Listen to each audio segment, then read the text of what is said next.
Omulabirizi w'ennamirembe Wilberforce Kitolwalira asabye abantu okwekasa Katonda mu mbeera nga buli kikozesebwa kiri waggulu. Luwalira okwogera bino abadde mu Lutikko e Nakasero mu kujaguza emyaka 5 bukyanga obulabirizi bwa Kampala butandikibwawo.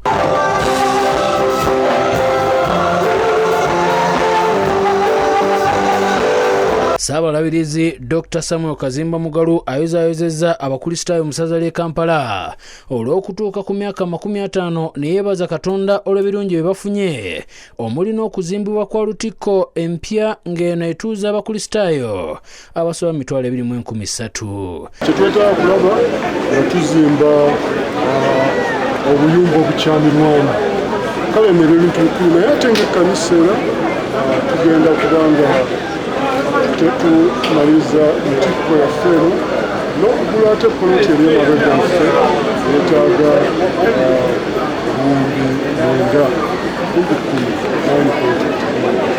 tugaziwe. Eyaliko Ssaabaminisita Dr. Olakana Rugunda ku lw'omukulembeze w'eggwanga akwasizza Saabalabirizi w'ekkanisa ya Uganda obukadde 10 buyambeko mu kumaliriza Lutikko.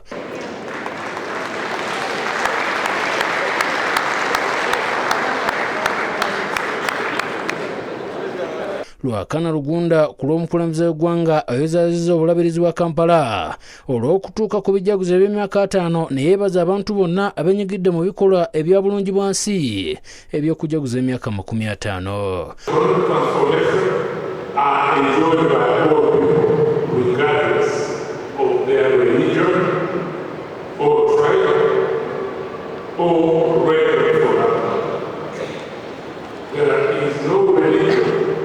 Or tribe that does not need a good road, a hospital, or a school.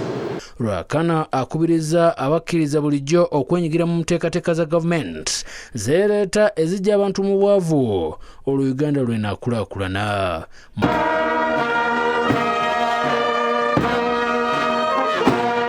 Download the app on App Store or Google Play Store now.